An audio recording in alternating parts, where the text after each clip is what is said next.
Facing Changes Through 1,000 Years, Part 7. We are discussing the title Old and New Religion. We are dealing with a period between 700 and 1750 CE. Generally, we call that period as medieval period. So there were a lot of changes happening in the religious tradition during the period between 700 and 1750.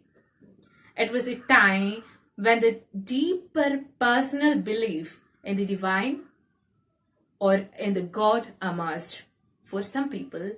But more usually such kind of beliefs in the divine or in God was collective or together.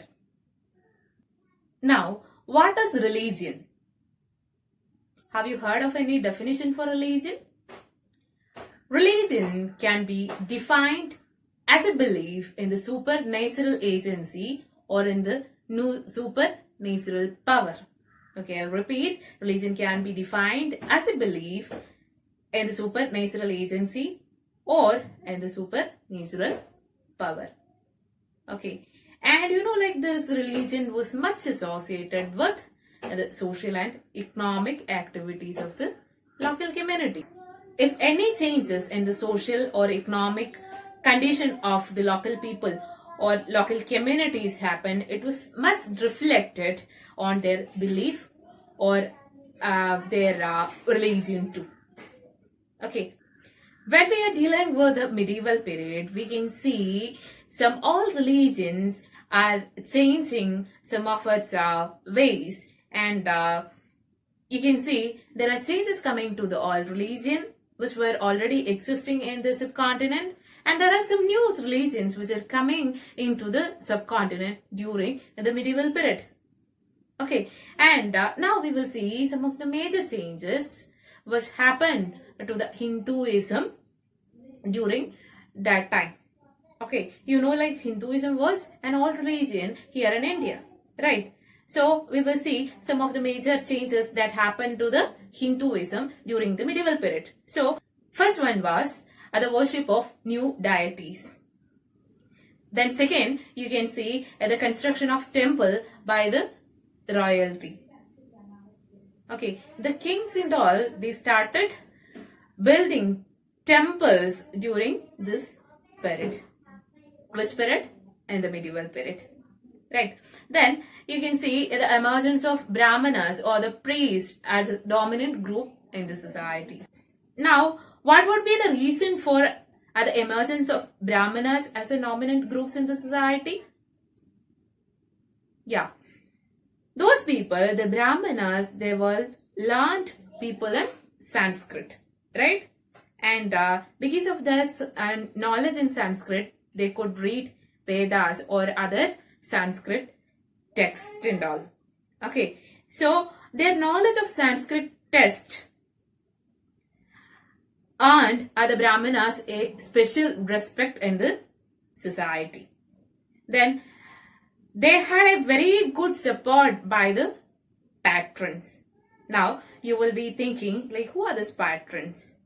So that is given there in your textbook itself as the definition for patron. Patron is an influential, wealthy individual who support another person. So it can be an artist, it can be a craft person, or a learned person, or a noble. Okay, so this Brahmanas, like this Brahmanas were appointed by the kings to write precisely and all, right? And this Brahmanas were working under the patronage of other kings. So this patrons promoted these people or this group Brahmanas. Okay, so that is why these people gained such an importance during this period. And the next major development which we can see in this period is the emergence of the idea of bhakti. Personal devotion towards the God was not seen in the earlier times. Okay, and the present worship practices like singing bhajans or to perform puja or chanting mantras or doing meditations. All these things were not a part of the religion earlier.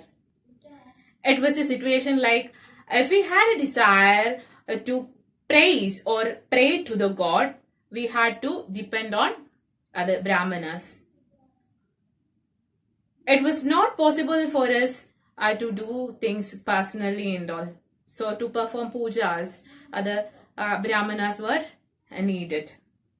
Okay. So earlier this was the situation.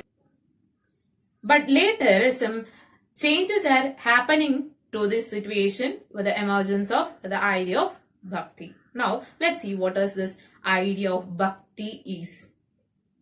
Okay, idea of bhakti can be said as the devotion of the devotee towards a loving or personal deity, and where the aid or the help of priest or elaborated rituals were not required to praise the deity.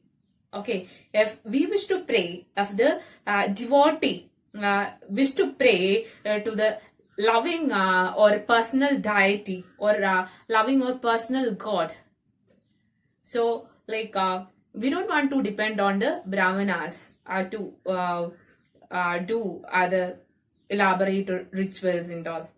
Okay, we can pray and praise ourselves. Till now we have seen what all changes had happened to the existing religion, right? So the other major religious changes that had happened during this period, the period between 700 to 1750 CE, were the introduction of Islam to the subcontinent. It is believed that by 7th century, the holy book of Islam, Quran, has reached to India. Okay, and it is said that many rulers were patrons of Islam and ulama. Ulama means learned theologians of Islam or learned men in Islam, ulama. Okay, then Muslim rulers of the subcontinent promoted Islam here. You know, like who were the Muslim rulers here?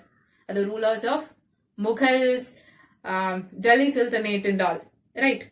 You know, like the religion Islam was interpreted in various ways by its followers. The same was there with Hinduism too, right?